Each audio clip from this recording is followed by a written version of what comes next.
Other Matich Monday on the Deseret First Credit Union Hotline. Trevor, let's start with our question of the day. What was the best thing you saw this weekend related to BYU football?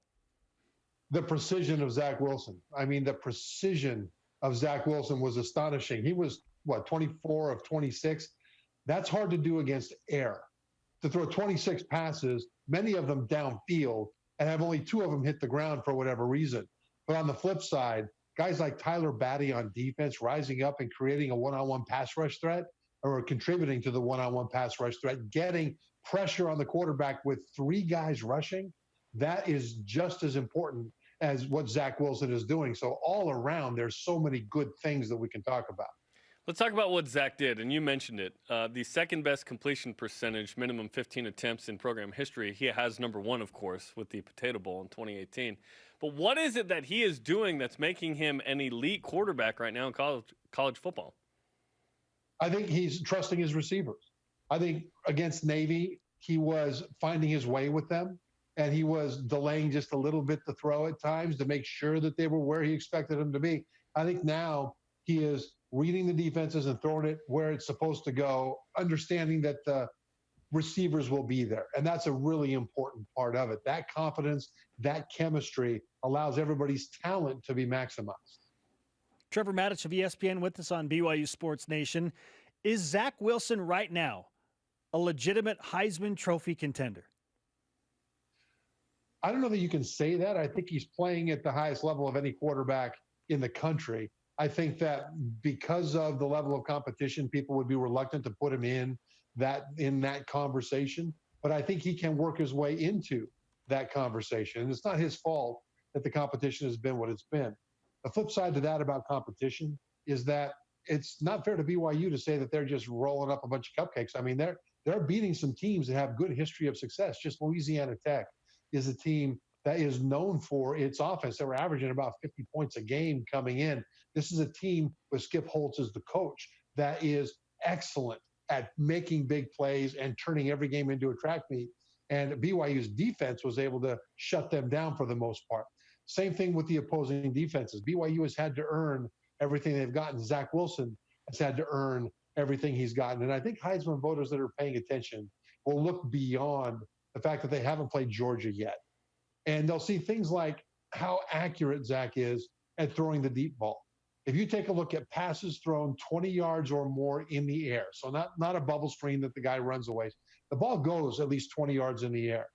Zach is 3rd in the nation in completion percentage on those. And he's got 10 completions, which is more than pretty much everybody else in the nation throwing at least 20 yards in the air. There's only one guy in the group, he's in the group of 5, that has 11 completions. Zach has 10. Everybody else is below that. So he's not dinking and dunking. He is letting it fly and maintaining his precision and his completion percentage. That's astonishing. And I think Heisman voters should at least look at him and say, hey, this guy's right now, so far, doing everything you would want of a candidate. And if BYU does go undefeated, blue goggles on, should we have him on or not based on what's going on? They will. He will be in the discussion, whether he gets a 3rd place vote or whatever. But let's talk about what you said with the schedule. Obviously, who BYU's playing, it's very different. This is the first time since '94 they haven't played a Power 5 team in the first 3 games. 3-0 ranked 15th. But the reason that BYU's ranked 15th is the way they're playing. What is it about BYU football right now that is making them shine so well because they are playing and dominating the competition? It's the reason they're dominating. Number one, they're not playing to the level of competition. They're playing as well as they possibly can, and that's important. Even teams like Clemson once in a while will have a real scare against a team that they outman because they didn't play with everything they had, at least for part of that game, and they allowed a lesser talented opponent to rise up and give them a scare. So far, BYU has played at the same level regardless of who's opposing them on the other side of the ball. That's the first thing. The second thing is they're as complete a team as there is in the country right now. That's important because with the limitations in preparation in spring and summer of COVID, there are a lot of teams that have a lot of talent, but certain parts of their game are not up to snuff. They're not up to speed right now. We saw that with Mississippi State in their opener against LSU. They with the air raid offense. Mike Leach now with the Bulldogs down there in Starkville. It's really fun to watch. But LSU played man coverage. And so they did all their most simple things and everything worked. So last week they played Arkansas and lost because Arkansas did what BYU did to them. They rushed 3, dropped 8 a lot of the times, and it was zone instead of man, and they weren't up to the precision and the adjustment that they needed to make. Georgia, early against Arkansas, their opener, their defense was great. Their offense, especially the running game, struggled. Right now, they've gotten better since then in week 2, but they have had flaws in the game.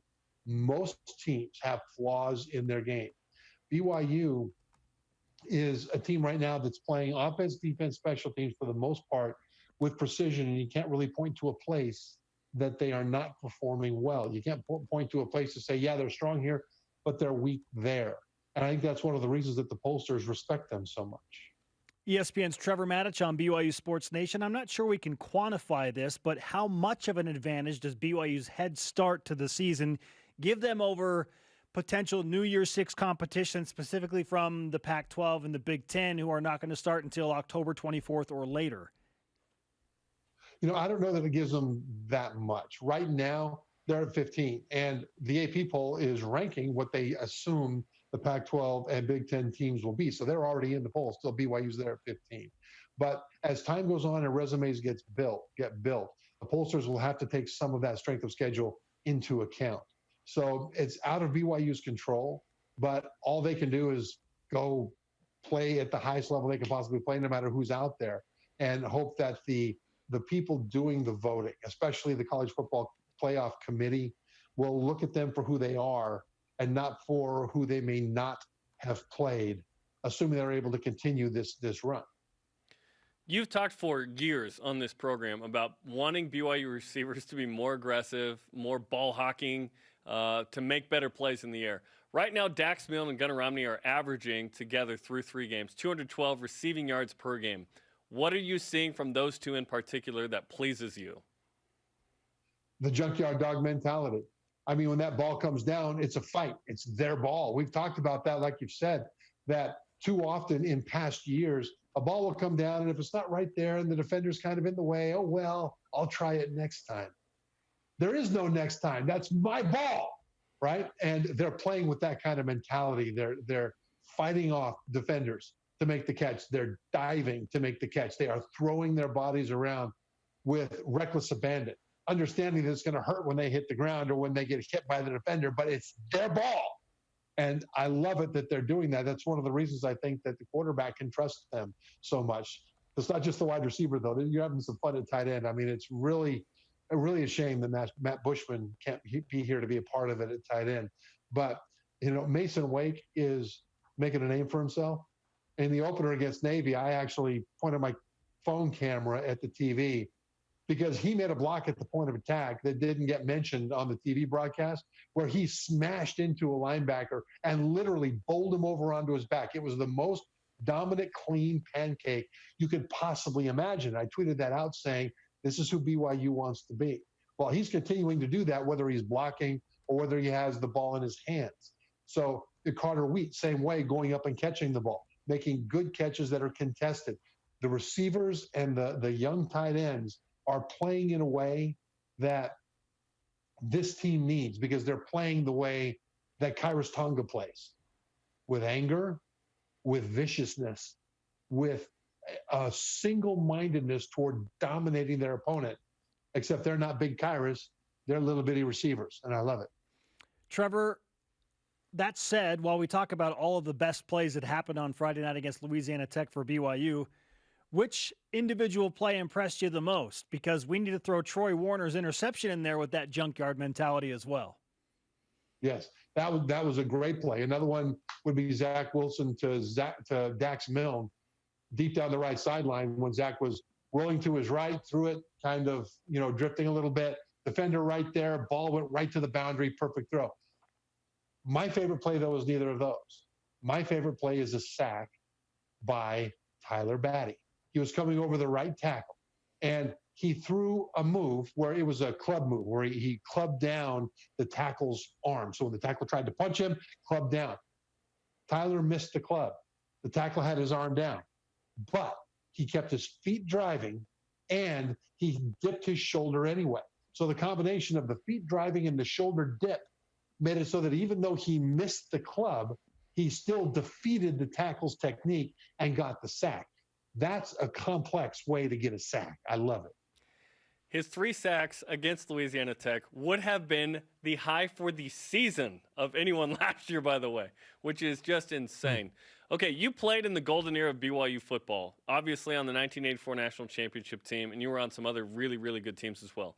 Walk us through the psyche of a team trying to, as the players say, but we get annoyed with, one game at a time, in the pursuit of what could be a special season for BYU this year. What's in their minds as they try in this social media technology-driven 2020, the attempt at trying to do something special? Jeremy, that's a great question. And there's only one correct answer to this, and I know that they're doing this. And that is not one game at a time. Not one game at a time. That's too vague. It's one play at a time. It's one rep in practice, one play in the game, right? This rep in practice is the most important rep, and the national championship depends on how well I do on this rep in this drill in practice. Now, we know that probably it doesn't, but the habit that creates does. And they do that in practice, you can tell, because of the way they play in the game. And so you get into the game, one game at a time, no, too vague. It's this play. This play is the entire world. The national championship, in their mind, needs to depend on what happens on this play. And when that play's over, learn from it if you need to, and then move on to the next play. This play is the national championship. And if they do that with that kind of focus and that kind of effort on each play, which they are doing now, they will maximize everything they can do. Right now, I think there's a mindset among fans that has already given them an undefeated season. You know what? Even with the schedule as it is, an undefeated season would be a monumental accomplishment. And they will achieve something like that, not because they're looking at the season or looking at each game, but because they're looking at the tiniest of baby steps. And that is this individual play. That's how to win a championship. No question, it's hard to go undefeated regardless of who you play. And BYU scheduling apologists will say, hey, Navy won 11 games a year ago, and Troy is a team that's won 10 games in 3 of the last 5 seasons, and Louisiana Tech beat Miami in a bowl game, and they're legitimate. But we think that the 3 toughest games that BYU will play are still to come. Houston, and then the recent addition of Boise State on November 7th and San Diego State on December 12th. Does the addition of those last 2 games in some way legitimize this schedule for BYU?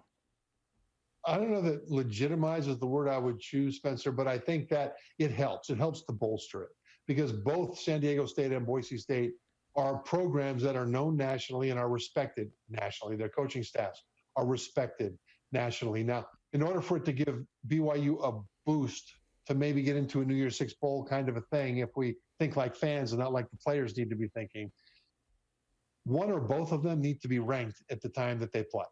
And that would be important so BYU can have that kind of cachet.